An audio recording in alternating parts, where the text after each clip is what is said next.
نہیں کہنا کہ اللہ تجھے نہیں بخشے گا، لیکن بہرحال میں نے اس پہ آگے ایک دو جملے لکھے تھے کہ وہ ظاہر ہے وہ تو بہت بڑے فقیہ ہیں، مجتہد ہیں، لیکن یہ ہو نہیں سکتا کہ کوئی دیانتداری کے ساتھ اس کی تلاش میں نکلے اور پھر وہ اس نتیجے پہ پہنچے کہ وہ نہیں ہے۔ یہ ہو نہیں سکتا۔ والذین جاہدوا فینا لنہدینہم سبلنا، یہ قرآن میں اللہ نے خود فرمایا ہے کہ جو ہمارے راستے میں جہاد کرتا ہے ہم اس کے لیے راستے کھول دیتے ہیں۔ یہ کیسے ہو سکتا ہے کہ کوئی اس کی تلاش میں نکلے اور اس کو پائے نا؟ بہرحال یہ ایک صورت ہے کہ اللہ تعالیٰ اس کی محنت کو ضائع نہیں کرے گا۔ وہ جملہ میں نے اس لیے عرض کیا تھا، باریک بات ہے، یہ عام فہم بات نہیں ہے، یہ اللہ کے عدل کی بات ہو رہی تھی۔ ایسی بہت سی مثالیں ہیں ہماری تاریخ میں، بلکہ وہ کسی دن مجھے پھر آپ یاد نہیں کرواتے، وہ ایک پورا موضوع ہے کہ آخر میں جو لوگ جنت میں جائیں گے وہ انسان جس تک اللہ کا پیغام پہنچا ہی نہیں، کسی ایسے جنگل میں رہتا ہے، بیابان میں رہتا ہے، اس تک اللہ کا پیغام ہی نہیں پہنچا، رسول اللہ صلی اللہ علیہ وسلم کا پیغام ہی نہیں پہنچا۔ ان کے معاملات جو ہیں وہ ایک علیحدہ ٹاپک ہے، پورا موضوع ہے۔ بہرحال آج جو میں نے بات عرض کری، میرے پاک پیغمبر صلی اللہ علیہ وسلم فرما رہے اعمال کو ضائع کرنے والے مفلس کون ہے؟ یہ بخاری مسلم صحیحین میں دونوں کتابوں میں یہ روایت موجود ہے۔ سرکار پوچھتے ہیں کہ تم میں سے مفلس کون ہے؟ غریب جسے آپ کہتے، نادار جسے کہتے، یا رسول اللہ صلی اللہ علیہ وسلم جس کے پاس پیسے تھوڑے ہوں،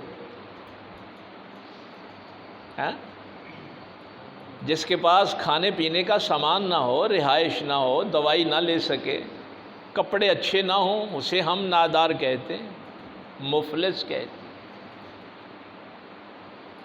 فرمایا نہیں، میری امت کا مفلس وہ ہے جو پہاڑ کے برابر نیکیاں لے کے اللہ کی بارگاہ میں پیش ہوگا۔ یہ جن لوگوں کی سوچ میں یہ ہے نا کہ ٹھیک ہے ہم دونوں کو ساتھ ساتھ لے کے چل رہے ہیں، ان کی بارگاہ میں عرض کر رہا ہوں، نمازیں پڑھیں، روزے رکھے، زکوٰۃ دی، صدقہ خیرات بھی کیا، لیکن کیا ہوگا؟ ایک شخص کھڑا ہو جائے گا، وہ کہے گا یا اللہ اس نے میرے اوپر تہمت لگائی تھی۔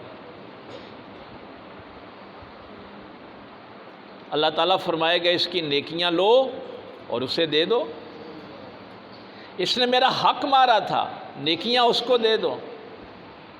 اب اس کی نیکیاں تقسیم ہونا شروع ہو جائیں گی۔ اس نے مجھے گالی دی تھی، قتل کیا تھا، حق مارا تھا، بہتان لگایا تھا۔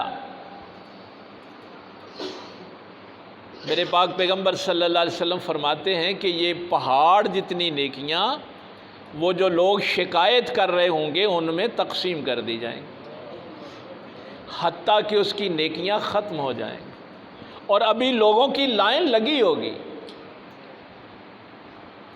ابھی جن لوگوں کو اس نے تنگ کیا ہوگا نا ان کی لائن لگی ہوئی ہوگی۔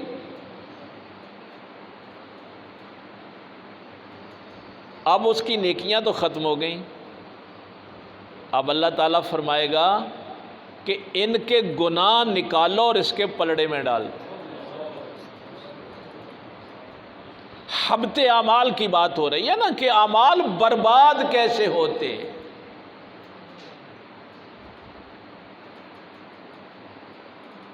اچھا اب نیکیاں ساری ختم ہو گئیں اور لوگوں کے گناہ اس کے پلڑے میں ڈال دیے گئے؟ بھائی اگر یہاں کسی کا 1000 روپیہ مارا ہے تو وہاں 1000 تو دے نہیں سکتا، وہاں تو نیکیاں ہی دینی ہے نا، نیکیاں نہیں ہیں تو اس کے گناہ قبول کر لے۔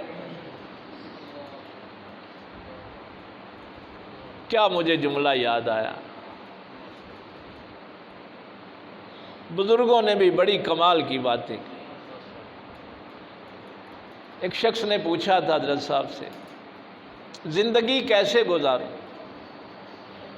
ایک جملہ فرمایا، ایسے گزارو کل قیامت کے دن کوئی شخص اللہ کے سامنے تیری شکایت نہ کرے۔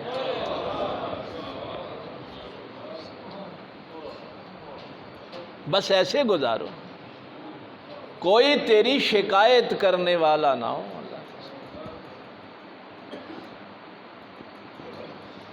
یہ اس حدیث کا ہی ترجمہ تھا۔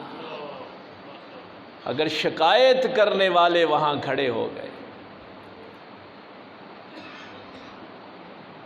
پچھلے جمعے جو میں نے بات عرض کی تھی نا، اس کو ذہن میں رکھ۔ پاک پیغمبر صلی اللہ علیہ وسلم کی جہاں بھی قرآن میں تعارف کروایا ہے بشیرا و نذیرا، کیوں؟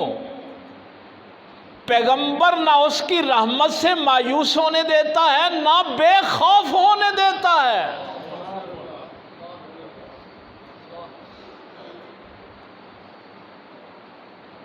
یہ بھی دونوں چیزیں، یہ نہیں ہے کہ تو اس کی رحمت کی بات کرتے کرتے لوگوں کو تنگ کرنا ہے، ٹھیک ہے اللہ معاف کرنے والا ہے، جیسے جی چاہے زیادتیاں کرتا پھروں۔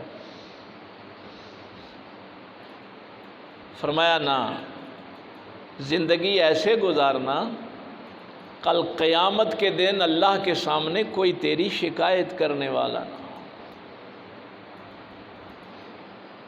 تو میری سرکار صلی اللہ علیہ وآلہ وسلم نے فرمایا کہ پھر لوگوں کے گناہ اس کے پلڑے میں ڈال دیے جائیں اور اس کو گھسیٹ کر جہنم میں داخل کر دیا جائے۔ وہ ہے میری امت کا مفلس، غریب اور نادار۔ بات ہو رہی ہے حبت اعمال کی کہ اعمال غارت کیسے ہوتے۔ تو یہ 5 چیزیں آج جو ہیں وہ ہماری ہو گئی ہیں۔ یہ 5 چیزیں ذہن میں رکھنا۔ ایک جگہ ایسے ایک میٹنگ تھی چھوٹی سی، علماء بیٹھے تھے۔ آج کل کے حالات دیکھ کے کوئی بیماری سے بیچارہ پریشان ہے، ایسے لوگ بھی ملتے ہیں۔ میں نے ایک بندے سے کہا کہ یار تو فلاں ڈاکٹر صاحب کو دکھا لے، وہ رو پڑا، کہنے لگا اس ڈاکٹر کی فیس میرے پاس نہیں، چیک کروانے کے لیے فیس نہیں ہے میرے پاس، اس لیے کسی عطائی ڈسپینسر سے 1-2 گولیاں لے کے کھا لے۔ بیماریاں بڑھ رہی ہیں اس وجہ سے۔ اگر وہ کسی ڈاکٹر کو چیک کروا لے تو ٹیسٹ کے پیسے نہیں، روٹی کے لیے پیسے نہیں۔ ایسے گھرانے ہیں جنہوں نے اپنے بچوں کو ایک کی بجائے آدھی روٹی دیتے ہیں۔ ہماری تو پبلک ڈیلنگ ہے نا، بہت برے حالات، لوگوں کی صحت کے، تعلیم کے، عدل کے، اور خط غربت سے اب تو ہماری آبادی کو 9-10 کروڑ جو ہے وہ ہو گئی، اس سے بھی نیچے چلی گئی۔ تو وہاں ایک بندہ کہنے لگا کہ پاکستان کو نظر لگ گئی۔ میں نے کہا بے وقوف آدمی، نظر تو کامیابیوں کو لگتی، ناکامیوں کو تو کبھی نظر نہیں لگتی۔ ہم ناکام ہوئے ہیں۔ میں نے رمضان شریف میں بھی، میں نے جب کرونا آیا تھا اس وقت بھی آپ سے کہا تھا کہ آپ نے گورنمنٹ کی طرف نہیں دیکھنا، آپ نے اپنے ہمسایوں کا، اپنے قریبیوں کا خیال رکھنا ہے۔ وہ پیسہ میرے لیے وبال بن جائے گا اگر میرے ہمسائے میں کوئی دوائی کے ہاتھوں مر گیا۔ اور وہ پیسہ میرے گھر میں پڑا رہا۔ اگر کوئی میرا قریبی رشتہ دار بھوک سے مر گیا تو وہ پیسہ جہنم کی آگ بنے گا میرے لیے۔ تو انہوں نے مجھ سے ایک سوال کیا، کہنے لگے کہ نظر نہیں لگی تو کیا ہوا؟ میں نے کہا اس ملک کو بد دعائیں لگی ہیں، یتیموں کی، بیواؤں کی، غریبوں کی، بھوکوں کی، پیاسوں کی۔ کیا انسانی حقوق رہ گئے؟